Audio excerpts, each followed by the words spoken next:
Hi hello నమస్తే welcome to our channel Telugu రాజ్యం. నేను మీరామ్.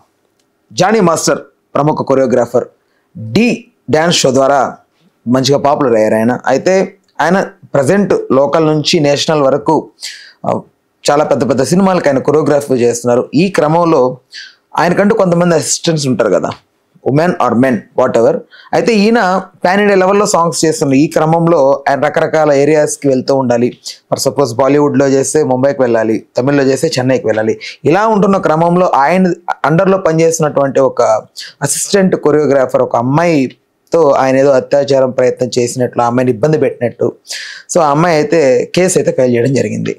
అసలు ఎగ్జాక్ట్గా ఏం జరిగింది, వీళ్ళిద్దరి మధ్యన ఇప్పుడే ఎందుకు ఇలాంటి క్లాషెస్ వచ్చాయి, దీనికి సంబంధించి ఒక పూర్తి విశ్లేషణ మనకు అందించడానికి సినీ క్రిటిక్ దాసరి విజ్ఞాన్ గారు మనతో ఉన్నారు. నమస్తే. నమస్తే.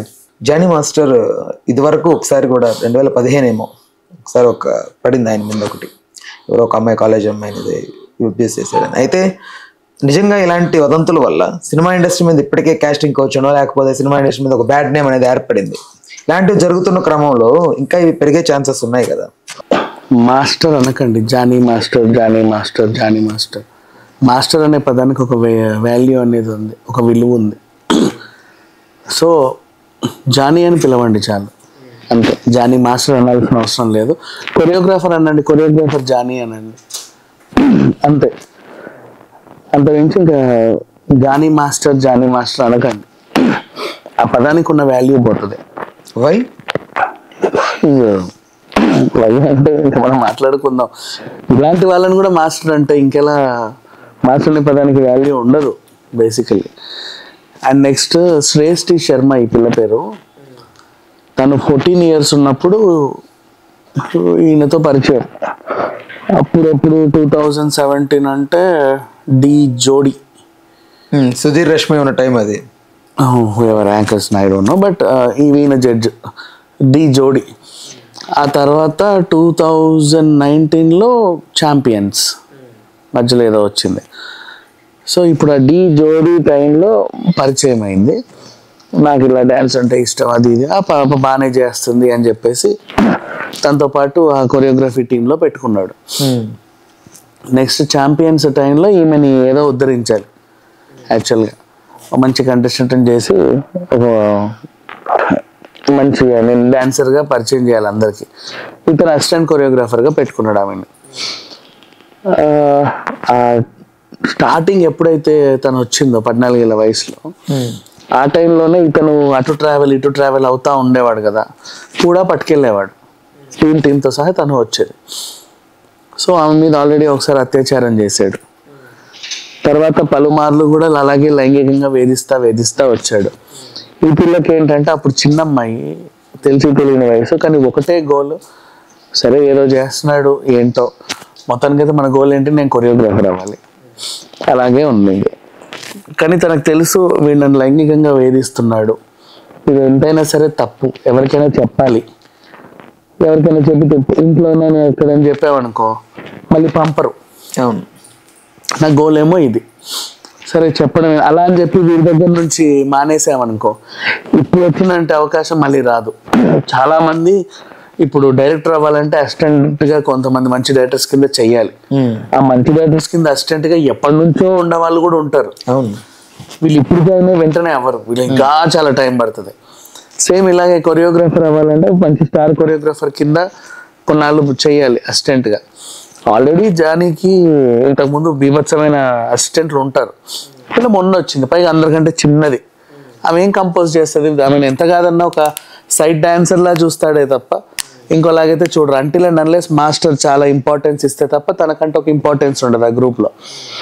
సో ఆ విధంగా తను సరే ఇప్పుడు ఇంతమందిలో నాకు ఇంపార్టెన్స్ ఉంది, ఈ ఇంపార్టెన్స్ నేను కాపాడుకోవాలి, పైగా వీడికి లొంగొద్దు, మధ్యలో డిఫెండ్ చేసుకుంటా వస్తుంది. ఇప్పుడు సడన్ గా వచ్చినప్పుడు క్యారీ వెనక వచ్చేసి మీద పడి కింద పడి ఏదో చేసేవాడు. ప్లీజ్ ఇప్పుడు వద్దండి కానీ చిరాకు పడి తోసింది అనుకో, ఈ కోపాన్ని అక్కడ చూపిస్తాడు ఫ్లోర్లో.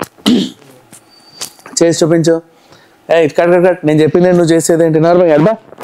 ఏంటి కింగ్ సినిమాలో బ్రహ్మానందం లాగా అందరి ముందు, నాట్ బ్రహ్మానందం లాగా కదా, అదంతా కామెడీ. మళ్ళీ అది ఓకే, బట్ ఇప్పుడు ఆస్పెక్ట్ అదే కదా. ఇప్పుడు ఇక్కడ వీడు సీరియస్ గానే నేను చెప్పేది నువ్వు చేసేది ఏంటి అని అందరి ముందు అవమానించేవాడు. అయ్యో వీడిని ఏదన్నా అంటే అందరి ముందు అవమానిస్తున్నాడు, సెట్ లో తీర్చుకుంటున్నాడు ఆ పగలంతా. సో అడ్జస్ట్ అయ్యింది కొన్నాళ్ళు, ఇంకేం చేయలేని పరిస్థితుల్లో. కానీ దేనికైనా ఒక ఉంటది, సహనం కోల్పోతారు ఏదో ఒక క్షణంలో. ఏమి ఇప్పుడు ఫర్ ఎగ్జాంపుల్ ప్రతిసారి ఇలాంటివి అయినప్పుడు ఎగ్జాంపుల్ తీసుకోక తప్పట్లా. అలా అని శ్రీరెడ్డి గురించి మాట్లాడుకున్నా, ఆ పిల్ల స్టార్టింగ్ ఇండస్ట్రీకి వచ్చినప్పుడు కూడా చాలా మంది అవకాశాలు ఇస్తామంటే లొంగిపోయింది. మహామహుల్ని మీట్ అయింది. ఇంత పెద్ద ప్రొడక్షన్ హౌస్, ఇట్లాంటి వాళ్ళు వీళ్ళు నాకు అన్నారంటే ఏదో రోజు నేను పెద్దగా ఏదో అవుతాను, షార్ట్ టైంలో నాకు ఈ స్థాయికి వచ్చాను నేను అని చాలా ఫీల్ అయింది. తనకు తను ఊహించుకుంది. ఏది నన్ను ఏదో చేస్తానన్నావు కదా అంటే పోవే ఎల్ అని మొహం మీద అంటే కట్టలు తెంచుకుంది ఒక్కసారిగా. అందుకే ఆ రోజు ఛాంబర్స్ ముందు అలా చేసింది. సేమ్ ఇప్పుడు ఈ అమ్మాయి అయినా ఇప్పుడు ఇంతెందుకు మన మలయాళం ఇండస్ట్రీలో కూడా అందరు ఒక్కసారిగా కట్టలు తెంచుకొని బయటికి వస్తేనే కదా వరుస రాజీనామాలు అయ్యాయి. ఈవెన్ కోలీవుడ్ లో కూడా అంత రాధిక గారే గట్టిగా మాట్లాడారు. స్టార్ హీరోల గురించి కూడా చెప్పింది, మహా హీరోల గురించి కూడా ఇలా చేసే వాళ్ళని చెప్పేసింది. అంటే ఇంకా ఇప్పుడు కూడా చెప్పకపోతే ఇంకెప్పుడు చెప్పుకుంటాము. సరే గతంలో స్టార్టింగ్ లో అనుభవించాం, కరెక్టే, అందరూ పడ్డారు ఈ బాధలన్నీ. ఇప్పుడు వచ్చే కొత్త వాళ్ళు కూడా పడతానే ఉన్నారు. మాలాంటి వాళ్ళు ఇప్పటికైనా చెప్పకపోతే మేము ఆల్రెడీ అన్నీ చూసేసాము, స్టేటస్ అన్నీ చూసేసి ఇప్పుడు మంచి క్యారెక్టర్ ఆర్టిస్ట్గా బాగా సంపాదించి ఉన్నాం. వచ్చిన కొత్తల్లో మేము పడ్డ కష్టాలు ఇవి, ఇప్పుడు వచ్చే పిల్లలు ఎందుకు పడాలి అని చెప్పేసి వీళ్ళు వాయిస్ ఇచ్చారు చాలా మంది. చిన్మయ్ ఎప్పటి నుంచో చాలా మంది గురించి మాట్లాడుతూనే ఉంటుంది, ఇవన్నీ బయట పెడతానే ఉంటుంది. ఆ పిల్లని కూడా చాలా మంది పిచ్చిదానిలా చూస్తారు. కానీ తను చెప్పే దాంట్లో లోతుగా ఉంటాయి, తను చూసేవే చెప్పదు, ఊరికి ఏం చెప్పదు. ఇప్పుడు అలాగే ఈయన జానీ, తను మళ్ళీ నేను ఇంటర్నేషనల్ కొరియోగ్రాఫర్ని, నాకు నేషనల్ అవార్డు కూడా వచ్చింది, ఫిలింఫేర్ అవార్డు మొన్నటికి. అంతకుముందు నేను పాన్ ఇండియా కొరియోగ్రాఫర్ని. ఇప్పుడు నేను కాదు అంటే నువ్వు ఇంకో దగ్గరికి వెళ్ళాలి, ఇంకో దగ్గరికి వెళ్ళినా సరే నేను ఒక్క ఫోన్ చేస్తే నేను ఎవడూ తీసుకోడు. పైగా అలా అని చెప్పి ఇంటికి వెళ్ళిపోతావా, ఓ నీ నియోజకవర్గం ఎమ్మెల్యే కూడా మావాడే, నాకు రాజకీయంగా కూడా బాగా ఇది ఉంది. సో నన్ను కాదని నువ్వు ఎక్కడికి వెళ్ళలేవు. ఇండస్ట్రీలో ఉండాలి అంటే నాకు అణిగిమణిగి ఉండు, లేదు అంటే అసలు మొత్తం వదిలేసుకొని వెళ్ళిపో, అంతే. అంత నుంచి ఇంత కష్టపడింది, ఇన్నాళ్ళు తక్కువ టైంలో ఈడి దాకా వచ్చాను అని చెప్పి చాలా వరకు అడ్జస్ట్ అయ్యింది పాపం ఆ పిల్ల. ఇప్పటికి 5-6 years నుంచి అడ్జస్ట్ అవుతానే ఉంది. ఒకనొక స్టేజ్లో ఈయన మోజు తీరిన తర్వాత మళ్ళీ ఈయనకి ఏంటంటే టీనేజ్ అమ్మాయిలు కావాలి. అందుకే 2015లో కూడా కాలేజ్ అమ్మాయి మీదే ఇలాగే చేస్తారు. 2019లో ఆ కేసు దాఖలాలు అంటే ఒక 6 నెలల శిక్ష పడింది. టీనేజర్స్ అంటే ఇష్టం. అండ్ అలాగే టీనేజ్ అమ్మాయిలు సైడ్ డాన్సర్లు ఉన్నా సరే ఈయన కన్ను పడిందంటే ఆ పిల్లలు ఉండాల్సిందే. ఆమెని తరచు ఇంకా అవుట్డోర్లని అటని కూడా పట్టుకెళ్ళేవాడు. నెక్స్ట్ మన ఫారిన్ డాన్సర్స్ ఉంటారు, బికినీ డాన్సర్స్, కొన్ని సినిమాలలో అలా ఉంటారు కదా. రియాలిటీ బిగ్ బాస్ లో కూడా మొన్న చీల్ గర్ల్స్ లాగా నాగార్జునతో అలా ఫారిన్ గర్ల్స్ వస్తారు కదా, వాళ్ళు ఇక్కడ నేను కొరియోగ్రాఫర్ని, నేను కనుక అన్నానంటే నీకు అసలు ఈ ఛాన్స్లే ఉండవు. టాలీవుడ్ లో ఇంకేదన్నా వుడ్ వెతుక్కోవాల్సిందే, నువ్వు ఎక్కడి నుంచో వచ్చావు, లొంగాల్సిందే. వాళ్ళు లొంగిపోయేవాళ్ళు. పైగా వాళ్ళకి ఎలా చెప్పి లోపరుచుకునేవాడు, ఇంకోటి పేమెంట్ ఎంత ఇస్తున్నారు నీకంటే 10,000 per day, 20 ఇప్పిస్తా తీసుకో. ప్రొడ్యూసర్కి చెప్పేవాడు ఈ డాన్సర్స్ అందరికి 20 అండి పేమెంట్ అని. వీళ్ళు చేసే రాజకార్యాలకి ప్రొడ్యూసర్ చేత పేమెంట్ ఇప్పించేవాడు. నీకు అర్థమైందా? ఈజీ మనీ, అంటే తన చేరు నుంచి పోవట్లేదు కదా, నచ్చిన డాన్సర్లు అందరినీ పెట్టేసుకోవడం. వాళ్ళ దృష్టిలో అప్పుడు ఏంటంటే జానీ మాస్టర్ ఇప్పిస్తున్నాడు అనేది ఉంటుంది తప్ప ప్రొడ్యూసర్ ఏముంటది కదా. పలానా మాస్టర్ దగ్గరికి వాడుకున్నాడులే కానీ ఛాన్స్ అయితే బాగా ఇప్పించేవాడు, రెగ్యులర్గా పిలిచేవాడు, ఇలా ఉండేది. టీనేజ్ అమ్మాయిలని అసలు వదిలేవాడు కాదు. సో అలా ఎన్నో గడిచిపోయేది. పెద్ద హీరోలకు పని చేస్తాను నేను చేసేదంటే స్టార్ హీరో సినిమాకి ఖచ్చితంగా స్టార్ హీరోకే చేస్తా. నా కింద ఉన్నావంటే నీకు తక్కువ షార్ట్ టైంలో నువ్వు కూడా స్టార్ అయిపోతావు. ఇలా వాళ్ళని లోపరుచుకునేవాడు. సో ఈ శ్రేష్ఠి శర్మ స్టార్టింగ్లో పాపం ఈ పిల్ల లొంగిపోయినప్పటికి కూడా తను కొంచెం కొంచెం ఎదుగుతున్న వయసు వచ్చినప్పుడు మళ్ళీ చిన్నపిల్లల మీద ఇతని దాష్టికం ఎలా అయితే ఉందో అలాగే చేసుకుంటే ఈమెకి అనిపించింది, ఒక్కసారిగా కట్టలు తెచ్చుకొని బయటకు వచ్చి చెప్పేసింది. సో నాట్ ఓన్లీ ఈ అమ్మాయి, ఇంకా బోల్డ్ అంతమంది ఉన్నారు ఇండస్ట్రీలో ఇలా నలిగిపోయే వాళ్ళు, అనుభవించే వాళ్ళు, డాన్సర్లే కానీ ఆర్టిస్టులే కానీ. ఆల్రెడీ దీనికి సంబంధించి రాకేష్ మాస్టర్ ఆయన బతుకున్న టైంలో ఒకసారి డీకి జడ్జిగా గెస్ట్గా వెళ్ళినప్పుడు అక్కడంతా చూసి ఆయన వచ్చి చెప్పాడు కూడా, ఇక్కడ ఇలా జరుగుతోంది, ఏ చెట్ల మట్ట ఎవరు ఉంటారో తెలియట్లేదు, ఏ పొట్ల మట్ట ఎవరు వెళ్తున్నారో తెలియట్లేదు, ఇట్లా అంటే ఆయన మాట్లాడేది కొంచెం ఇన్బ్యాలెన్స్డ్గా ఉన్న ఫ్యాక్ట్ మాట్లాడేవాడు. ఎగ్జాక్ట్లీ. సో దానికి వీళ్ళందరూ కోపాలు వచ్చేసి దూరం పెట్టేసి ఆయన్ని వెలివేసి అవకాశాలు లేకుండా చేశారు. గట్టిగా మాట్లాడితే ఇప్పుడు హేమకున్న పరిస్థితే అదే. దేని గురించి నోరు ఇప్పావా నీకు అవకాశాలు ఉండవు, ఇక్కడ నోరు ఇప్పొద్దు, ఎప్పుడైనా చూసి చున్నట్టు అలా వెళ్ళిపోతా ఉండాలి. ఇప్పుడు జనసేన పార్టీ కూడా ఆయన దూరం పెట్టినట్టుగా అఫీషియల్ గా వచ్చింది. చచ్చినట్టు పెట్టాలి కదా. అండ్ యాక్చువల్ గా జనసేన పార్టీ దూరం పెట్టింది అంటే దానికంటే ముందు ఏమన్నారంటే ఈయన దొరికిన వెంటనే యథా రాజా తదా ప్రజ అన్నారు. మీ నాయకుడు ఎలా ఉంటే మీరు అలాగే ఉన్నారు అన్నట్టుగా మాట్లాడారు. అసలు నాయకుడికి వీళ్ళకి అట్లా లింక్ కట్టడం కరెక్ట్ కాదనే. కరెక్ట్ కాదు అంటే ఇక అనిపిస్తుంది. ఇప్పుడు ఆయన ప్రతి చోట ఇప్పుడు అదేలేండి రెడ్ టవల్ వేసుకొని కళ్యాణ్ గారి ఫ్యాన్, చరణ్ గారిని అట్లా ఆటోమేటిక్ అలా ప్రొజెక్ట్ అవుతుంది. అండ్ ఈయన జనసేన పార్టీలో ఉండి కీలకంగా ఆయనకు ఒక పాట రాసి మొన్న గెలిపేసరికి అబ్బాయి ఎంత బాగా రాసావు, ఎంత మంచి పాట రాసావు, అసలు నీ పాట వల్లే మేము గెలిచామని చెప్పేసి ఆయన్ని ఎక్కడ పెట్టుకున్నారు, నెత్తిన పెట్టుకున్నారు.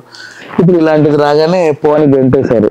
అసలు విషయానికి వెళ్తే బయట తెలిసింది కాబట్టి నువ్వు గెంటావు, నీకు తెలియదా వాడి గురించి, అదే ఇండస్ట్రీలో పనిచేస్తున్నావుగా, అంటే ఆయన గురించి బయట తెలిసింది కాబట్టి నువ్వు గెంటేసావు, ఎక్కడ నీ మీద మచ్చబడొద్దు అని. అది నువ్వు పెట్టుకున్నప్పుడు తెలియదా వాడు ఎలాంటి వాడని. ఎవడు పడితే వాడు వచ్చేసి కండవ కప్పి చేర్చేసుకుంటావా, ముందు వెనక ఆలోచించుకోవు, వాడి బ్యాక్గ్రౌండ్ ఏంటి, వాడు ఏంటి, ఇదేంటి.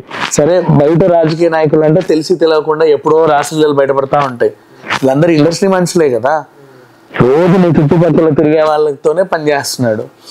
అతను ఏంటి అనేది అందరికీ తెలుసు. ఒక 2-3 అడిగితే ఏంటి పలానా మాస్టర్ అంటే మనం చేర్చుకుందామా, అదే మంచి ఫేమస్ అయినా చేర్చుకుందాం, నీ పొందా వాడు ఎలాంటి వాడో తెలియదు, నువ్వు పార్టీలో చేర్చుకుంటావు. సరే సినిమాలో అంటే సరిపోయింది, రేపు నీ పార్టీలో కూడా ఏ పిల్లో నచ్చుద్ది, వీళ్ళు జోకేది అనుకో, నీకు ఎలా ఉంటుంది నీ పరువు, ఏం చేస్తావు, ఎక్కడ పెట్టుకుంటావు, అందుకని చెప్పేసి అంటారు. అనడం కరెక్ట్ కాదు అంటే అనడమే కరెక్ట్.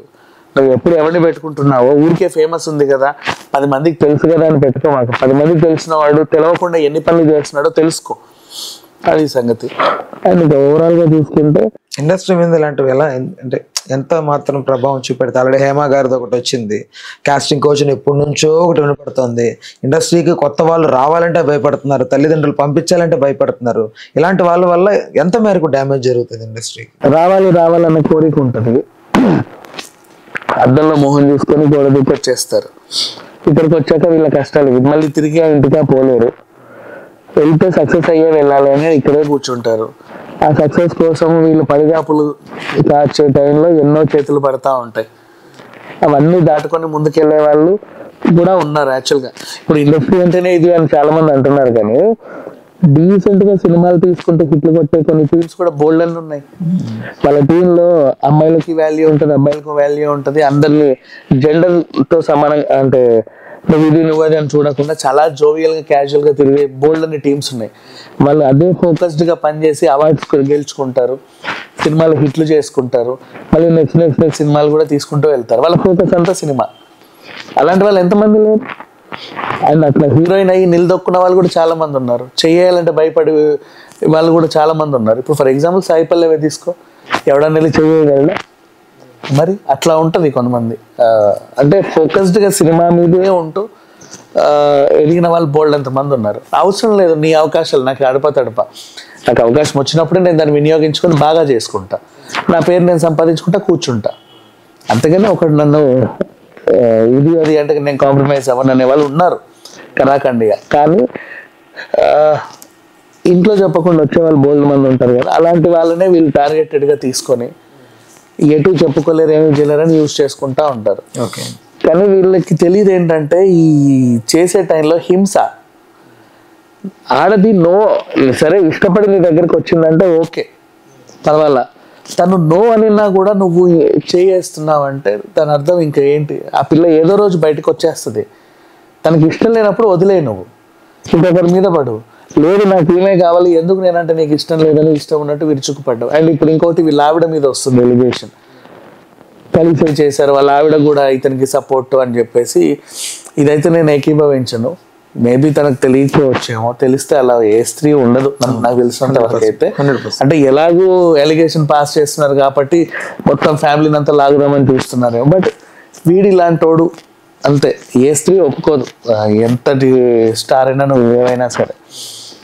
అది ఆ పిల్ల మీద అనవసరంగా ఎలిగేషన్స్ పాస్ చేయడం అయితే తప్పు. నెక్స్ట్ ఎవరైనా రాబోతున్నారా ఇదే టైప్ లో అనిపిస్తుందా మీకు? ఒకరు బయటకు వచ్చారంటే ఇంకా బోల్డ్ ఎంతమంది వస్తారు, ఎందుకు రారు?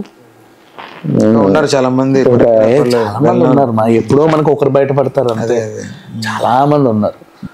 వాళ్ళకి ఏంటంటే బయటకు వచ్చి చెబితే ఎవరేమంటారో ఏంటో అని చెప్పి. ఇప్పుడు ఫేస్ట్ వెనకాల ఇండస్ట్రీ అంతా ఉంది, వచ్చింది. ఈయనలాగా ధైర్యం చేసి ముందుకు ఎవరు వచ్చినా సరే ఇండస్ట్రీ సపోర్ట్ చేస్తుంది. ఓకే అన్న, thanks for the time, thanks for information. Please do subscribe to Telugu Rajyam channel. Please do subscribe to Telugu Rajyam channel. Please do subscribe to Telugu రాజ్యం ఛానల్. హాయ్ అండి, నేను మీ ఆర్పీని, నెల్లూరు పెద్దారెడ్డి చేపల పులుసు ఓనర్ని. మీరు తెలుగు రాజ్యం అనే ఈ యూట్యూబ్ ఛానల్ సబ్స్క్రైబ్ చేసుకుని మంచి మంచి వీడియోలతో వస్తారు. Thank you so much. Hi people, I'm Sonakshi Verma and you please watch Telugu Rajyam and please subscribe to the channel.